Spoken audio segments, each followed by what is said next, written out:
नमस्कार, मैं हूं एल.आर. कड़वार। आप देख रहे हैं धरा राजस्थान का विशेष प्रोग्राम खास मुलाकात। तो खास मुलाकात में आज हमारे साथ हैं रघुवीर जी नायक, डीएनटी प्रदेश अध्यक्ष राजस्थान। तो रघुवीर जी, हमारे चैनल में आपका बहुत बहुत स्वागत है। बहुत बहुत स्वागत आप सभी का और आपके राजस्थान पूरी टीम का। तो रघुवीर जी, आपके मिशन की शुरुआत कहाँ से हुई?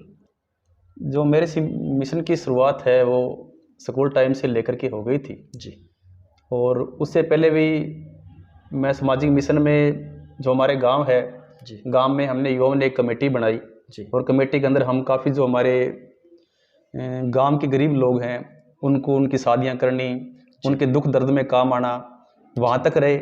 लेकिन उसके बाद मेरे जो जीवन में सर राजेंद्र जी निवाण साहब आए, जी जो कि बाबा साहब मिशन पर लगातार काम कर रहे हैं। तो उनको देख करके मुझे समाज में बहुत कुछ सीखने को मिला और उनको बताई हुई बातों को आगे बढ़ाते हुए मैं सामाजिक मिशन में जुड़ गया और सक्रिय राजनीति में जुड़ते हुए मुझे 8-9 साल के करीब हो गए हैं और सामाजिक मिशन में काम कर रहा हूँ जी। आपके सामाजिक मिशन का मुख्य उद्देश्य क्या है?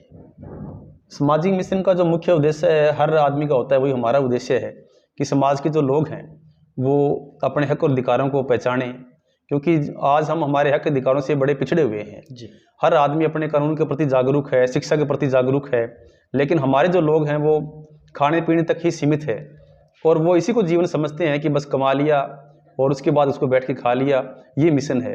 लेकिन जिस समाज में हमने जन्म लिया है उसके प्रति हमारे बहुत सारे फर्ज हैं, उसको जागरूक करना, पाखंड से निकालना, शिक्षा की तरफ बढ़ाना। तो ये हमारे समाज के मुख्य उद्देश्य रहे हैं। महिलाओं को जागरूक करना, नशे से दूर करना, ये मिशन के मुख्य उद्देश्य है। अक्सर देखा जाता है कि आप कभी जोधपुर, बीकानेर, बांसवाड़ा, डूंगरपुर, भरतपुर, पूरे राजस्थान का भ्रमण करते हैं। क्या इसमें कोई राजनीतिक आहट की बू आ रही है?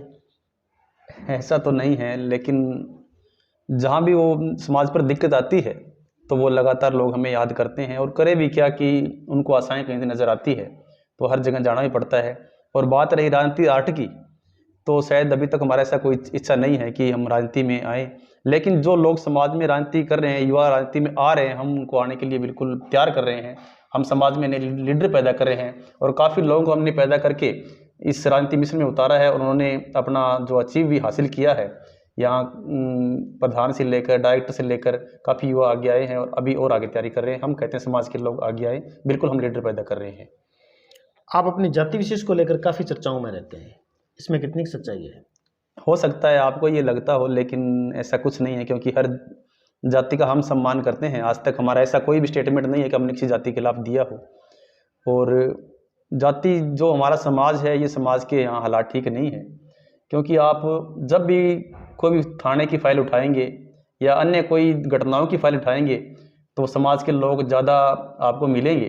तो इसको बात को लेकर हमें दुख हुआ भी, आखिर हमारा ही नाम क्यों आता है। तो हमने हमारे समाज पर स्पेशल काम किया है, उन युवाओं को उस क्राइम से बाहर निकाल करके एक अच्छे रास्ते की तरफ बढ़ाया है। तो इसको लेकर हमारा ये मुख्य उद्देश्य रहता है कि जिस समाज में मैंने जन्म लिया है उसके प्रति कोई भी नेगेटिव खबर ना आए और वो अच्छा समाज बने हमारा। आप खुद तो लोगों को पाखंडवाद से बाहर निकालने की बात करते हैं और अक्सर देखा जाता है कि आप सत्संगों में लगातार जा रहे हैं, इस पे क्या कहेंगे? बिल्कुल, पाखंड से निकालने का तो मुख्य उद्देश्य हमारा रही है और ये यहीं से नहीं, क्योंकि मैं खुद भी एक धार्मिकता में और पाखंड में बड़ा घुसा हुआ था।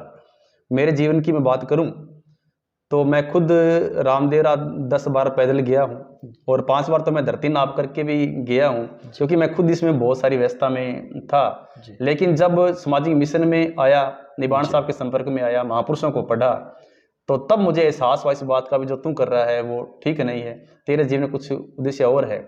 और बात रही सत्संग और जागरण में जाने की, तो जो हमारे समाज के युवा हैं उनका एक रुझान रहता है कि मैं उनके सत्संग में पहुंचूं, उनके जागरण में पहुंचूं और वहां पहुंच करके जो लोग हैं उनको पाखंड से बाहर निकालूं, उस सत्संग जागरण से कुछ हटके बात करूं।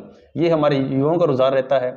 और सत्संग जागरण में जाके वहाँ पर जो संत महाराज महापुरुष बैठे हैं, हम सभी जानते हैं कि वो ज़्यादा एजुकेटेड नहीं है, वो ज़्यादा डिग्री वाले नहीं है या ज़्यादा पढ़े लिखे लोग नहीं हैं। उनको जो व्यवस्था दी गई है वो उन्हीं का ही प्रचार करते हैं। इसलिए उनके बीच में जा करके, और बहुत से सत्संग जागरण में ऐसा हुआ भी है कि जहाँ मैं गया हूँ तो जो वहाँ पर वो गाने वाली मंडली होती है उनका विषय चेंज होता है। मेरे को देखने के बाद ही वो फिर पाखंड को हटाने की, समाज को नशे से जागरूक करने की बात मेरे जाति करने लग जाते हैं। तो युवाओं को ये अच्छा लगता है, मुझे भी अच्छा लगता है। तो अगर हम सत्संग जागरण में नहीं जाएंगे तो वहाँ हमारे लोग बैठे हैं, हमारे लोगों की भीड़ है, तो वो शायद मिसगाइड हो जाएगी। हमारे जाने से अगर वहाँ फायदा होता है तो इसलिए मैं जाने को अपना प्रथम कर्तव्य मानता हूँ और समाज के कहने पर पहुँचता भी हूँ।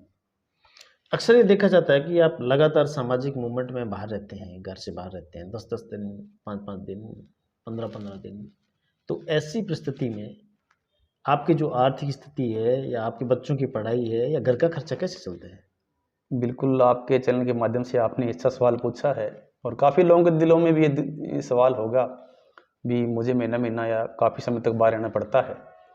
तो मुझे चलाने के लिए जो सूरतगढ़ की पूरी टीम है, वो इस खर्चे को मेंटेन करती है और यहाँ तक भी उन्होंने गाड़ी भी गिफ्ट कर रखी है मेरे को। जी। गाड़ी का डीज़ल है, बच्चों की पढ़ाई है, घर जी। का लाइट का बिल है। जी। ये पूरी की पूरी सूरतगढ़ टीम इसको मेंटेन करती है। तो उनको इस बात का एहसास है कि जब तक हमारा कोई सामाजिक साथी आगे बढ़ रहा है, तो उनको सामाजिक मिशन को ज़िंदा रखने के लिए एक आदमी को चलाना ज़रूरी है। अगर वो सामाजिक मिशन में दिन रात काम करेगा तो आमदनी कहाँ से आएगी? तो अपने खर्चे से मेंटेन करके अपने जो सैलरी होती है उससे वो मेरा पूरा ख्याल रखते हैं, मेरे बच्चों का ख्याल रखते हैं। तो पूरा का पूरा जो मैनेजमेंट है वो सूरतगढ़ की पूरी टीम संभालती है और अन्य युवा साथी भी संभालते हैं। अब तक आपके संगठन ने अब तक कोई आपका सामाजिक बड़ा कार्य किया है? बिल्कुल, काम तो देखो छोटा बड़ा कुछ भी नहीं है, संगठन में करें सभी साथी लगे हुए हैं। तो हमने जो शिक्षा को लेकर, जो मैंने पहले कहा थी, हम शिक्षा के ऊपर ज़्यादा काम कर रहे हैं। तो हमारे जो सामाजिक टीम के लोग हैं, उन्होंने मिल करके समाज के पिछड़े जो बच्चे हैं, ज़रूरतमंद बच्चे हैं, उनके लिए एक सिंधु फाउंडेशन की व्यवस्था की है, जो कि समाज के ज़रूरतमंद बच्चों को वहाँ पर निःशुल्क पढ़ाया जाता है। और ये चलते हुए 4 साल हो गए और 4 साल में 6 बच्चे सर्विस लग गए। ये सामाजिक मिशन का एक बड़ा काम है। उसके साथ साथ हमने 100 से भी ज़्यादा मृत्यु बोझबंद किए हैं और काफ़ी हमारे ऐसे युवा थे जो क्राइम में बढ़ते बढ़ते हुए हिस्ट्री तक पहुँच गए जी। और काफ़ी वो दलदल में चले गए। हमने उनको भी बाहर निकाला है, हमारी महिलाओं को भी जागरूक किया है और इसको लेकर ये हमारा बड़ा अचीवमेंट रहा है कि हम इन युवाओं को बाहर निकाल के समाज को एक शिक्षा का एक प्लेटफॉर्म दे दिया, जहाँ समाज के बच्चे निःशुल्क तैयारी कर रहे हैं। ये हमारा एक बड़ा अचीवमेंट है। आप एक युवा हैं और युवा होने के नाते वर्तमान युवाओं को क्या संदेश देना चाहेंगे? बिल्कुल, ये सभी का फ़र्ज़ बनता है और मैं भी, जो युवा मेरे साथी मुझको देख रहे हैं और जो कहीं न कहीं मुझे अपना साथी मानते हैं, उन सभी से कहना चाहूँगा कि आपका सबसे पहले अगर कोई काम करने का है, तो वो काम है सबसे पहले भी आप नशे को त्यागें। क्योंकि हमारे जो समाज के हालात इस समय बने हुए हैं, रोज़ नेगेटिव खबरें आती है, तो ये जो हालात हैं, ये इसमें नशा अहम रोल अदा करता है। आज घर के घर बिछड़े हुए हैं, बेटियों के एक महीना हुए नहीं तलाक हुए पड़े हैं, घरों में 10-11 बजे के बाद बड़ी हालात होती है, हमारी माताएं बहनें रोते हुए में हमें चीखें सुनती है। जी। तो आदमी जब नशे में पागल होता है तो उस बात का उसे पता लगता नहीं। कृपया सबसे पहले जो युवा साथी हैं वो नशे को त्यागें। नशे को त्यागने के बाद फिर अपना जो समाज है उसको पाखंड से बाहर निकालें, अपना जो समाज है उसको शिक्षा की तरफ बढ़ाएं और गांव-गांव जाकर जो मेरा युवा साथी है हमारे समाज को शिक्षा के प्रति जागरूक करें और उनको ये बताएं कि चाहे आधी रोटी कम खाएं लेकिन बच्चों को जरूर पढ़ाएं और उनको अपने हक और अधिकारों के प्रति जागरूक करें। ये युवाओं को मेरा संदेश रहेगा। एक सामाजिक मिशनरी को किन किन समस्याओं का सामना करना पड़ता है?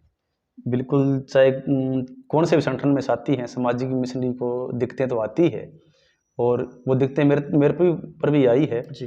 क्योंकि काफ़ी आज 10 से 11 मुकदमे मेरे सिर पर चल रहे हैं। जी। और काफ़ी बारी मैंने जेल की यात्राएं भी की है, मुझे जेल भी जाना पड़ा है। जी। लेकिन समाज का, साथियों का बड़ा सहयोग रहा है कि मुझे कभी ऐसा फील होने ही नहीं दिया। शुरुआत में तो घर वाले भी बड़े परेशान हुए, माता पिता को परेशान होना स्वाभाविक ही था भी जब बच्चा जेल में चला जाए।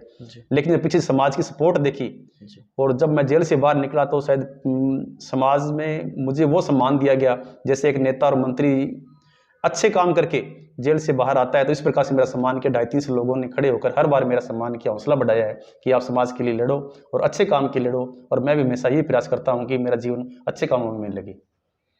आखिरी सवाल, आपका संगठन महिला शिक्षाओं पर क्या काम कर रहा है? बिल्कुल, ये आपका अच्छा सवाल है और मैं सभी से कहना चाहता हूँ, मेरी माता बहनें बेटियाँ जो भी हैं भी, जो समाज का मिशन है इसमें महिलाओं को लेकर आप सभी आगे बढ़े। और हमारे संगठन ने जो समाज की बेटियां स्कूल छोड़ चुकी थी उनको दोबारा से पढ़ाना शुरू किया और जो परिवार अपनी बेटियों को बहू बना करके घर लेके आए हैं और उनकी पढ़ाई छूट गई थी, तो हमने सामाजिक मिशन के द्वारा उन बहुओं की, उन बेटियों की द्वारा से पढ़ाई शुरू करवाई है। काफ़ी ऐसी जो बहू बनकर घरों में आई है, उन बेटियों के द्वारा पढ़ाई शुरुआत करने के बाद वो नौकरियों में चली गई है। ये हमारी अच्छी बात है और महिला शक्ति हमारे साथ जुड़ी हुई है। महिलाओं का जो हमारे पास संगठन है वो बिल्कुल लगातार महिलाओं पर काम कर रहा है, पाखंड से निकालने का, शिक्षा से जोड़ने का, हक और अधिकार पहचानने का। आज हमारे सामाजिक मिशन में हमसे भी आगे हमारी महिलाएं रहती है, ये हमें इस बात की खुशी है। तो रघुवीर जी, आज आपने हमारे चैनल को समय दिया, इसके लिए आपका बहुत बहुत धन्यवाद। आपका भी बहुत बहुत धन्यवाद। आप सभी ने आकर के हमारी बात को सुना और लोगों तक बात को पहुंचाया। जो इस चैनल को देख रहे हैं उनसे निवेदन करूंगा कि आप इस चैनल को ज़्यादा शेयर करें, सब्सक्राइब करें और हमारी बात को आगे तक पहुंचाएं। धन्यवाद।